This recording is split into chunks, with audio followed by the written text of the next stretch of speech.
This is Dolynny TV, ladies and gentlemen. Good morning and welcome back to another edition of Edmonton Oilers discussion here on the channel today. As we're going to start early and get going here on a Good Friday, a day off from work, and a nice, easy way to relax on the long weekend, talking about potentially what we're going to get to witness this spring and summer going into late mid-June. So, what do we know? Well, we know that there's a Rock the District party going on sometime, I want to say June 17th, June 18th, if I'm not mistaken. Which, well, you know what? That might conflict with a certain Stanley Cup something or rather there if the Edmonton Oilers decide to have their way with the Stanley Cup playoffs. Friends, like I said, I'm Tyson. This is Dolynny TV. If you're new to the channel, let's get to it. The housekeeping notes. I would love to have you hit that subscribe button, but because before we get to that Rock the District party in downtown Edmonton in mid-June, there is going to be a whole bunch of stuff to do here in the playoffs, and obviously I'd love to have you aboard for it. So if you'd be so kind to hit that subscribe button, that'd be greatly appreciated. Here, I'm a little bit more tired than usual. I did not plan on my Good Friday sleep in waking up at 7:14, but that is just the way the dice rolled today, and that's how we're going. So the Oilers, when you're asking the question, are they a team of destiny? Well, you saw Patrick from the Oilers Fanatics video yesterday. They have been the best team in the NHL since 2023 or thereabout. It's really splitting hairs trying to find a team that has been better than the Edmonton Oilers since January 1 this year. So that's pretty fantastic. Obviously, we do know that over the past 3-4 years, I guess 3 years, bubble season, last season, this season, the Edmonton Oilers have had quite the experience finishing up seasons on a high note, right? I think the bubble season, when I quit, we were 500, and then we ended up second by a long shot in that bubble. And then you think back to as well how it played out for the Oilers in last season. Jay Woodcroft comes aboard early February, and we just never looked back. Obviously, the Benergy and everything like that had a big factor in that too. Don't kid yourself. But for the Oilers, right, they just never looked back after the coaching change and kept winning, winning, winning. And now this season, right, prior to January 1, the Oilers were, compared to expectations, having a pretty mediocre season, right? It was like, oh, they're going to be a high wild card spot team, right? First wild card, barely sniff 1, 2, 3 all season the rest of the way. And then all of a sudden, my friends, oh my goodness, right, is you can pull any of the stats you want to. Like I said, there's 1,000,001 of them to pull to figure out just exactly what the Oilers have done since January 1st. But the one that I really love right now that proves my point the best is in our last 12 games. So as we're finishing up the last 15 games of the season here, the Oilers so far are 11-0-1.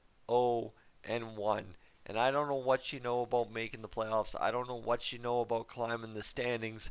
But if you don't lose a single game in regulation over the course of 12 games, in any other division, I'd say, except for some reason the Pacific Division that continues to win here over the backstretch as well, guess what? The Oilers would be climbing the standings like crazy. And guess what? Realistically, the Oilers have climbed the standings like crazy. It's just a matter of the other two teams, LA and Vegas, have done a very good job at not trying to lose too much ground when they do lose to a team like the Oilers or do lose to a team that they couldn't afford a loss to. So to get back to that, are the Oilers a team of destiny this season? Well, that question is really good because, right, I think all year we've heard Boston, Boston, Boston, Boston. But you know what? The biggest thing I know from my years watching the NHL is when you get hot at the right time, that's all that matters. And I think the Oilers, in all essence of the term, are hot at the right time. Obviously, the playoffs are a different animal, but to look at kind of how our playoffs started every single round last year, whether it be against LA, whether it be against Calgary, whether it be against Colorado is you look at it, started out with a rocky game one for the Edmonton Oilers, right? It's like it was a high scoring, crazy affair.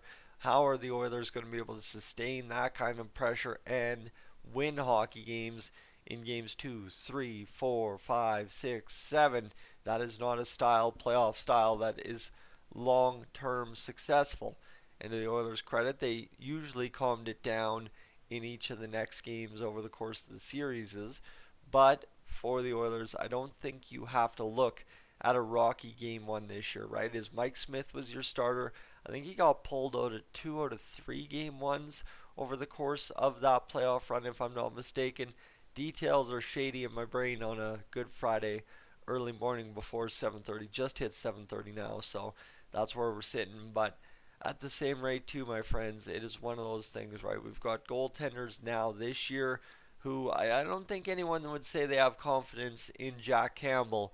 But you look at the style the Oilers have played over the past 4, 5 games, right? Really clamping down on teams' offenses. You look at the goaltending we've got over the past 4 games: 0, 0, 1, 1, 2 goals in 12 periods of hockey. I don't know what you know, but with Connor McDavid and Leon Draisaitl on your team, if you're allowing 1 goal against every 2 games in the playoffs, you're probably, I mean, theoretically, as long as you have home ice, going to win the series. So that's kind of where the nicest part is here, and everything is just stacking up so perfect for our Edmonton Oilers going into this playoff run.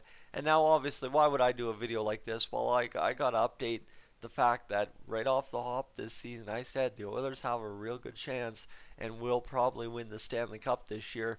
Well, now, you know what, we're getting into the nitty gritty of it. A couple of days ago, I said they would not win the division.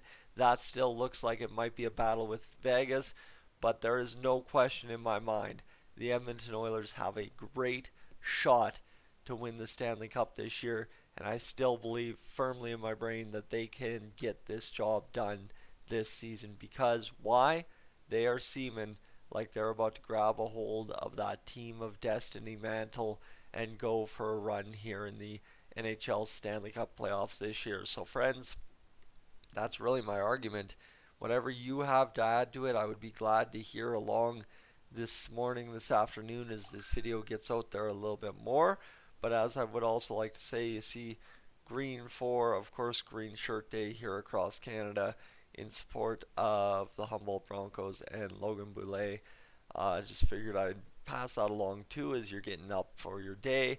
Don't forget, pull the green out of the closet and get that going, because that's something that, if you don't know me very well from prior to doing the Edmonton Oilers stuff, that really, I think, as it shook everybody up, it shook me up pretty hard. And obviously it's something that if I can do any little part to, of course, remember those boys and honor those boys, I absolutely will. Friends, I'm Tyson. This is Dolynny TV. I will catch you later.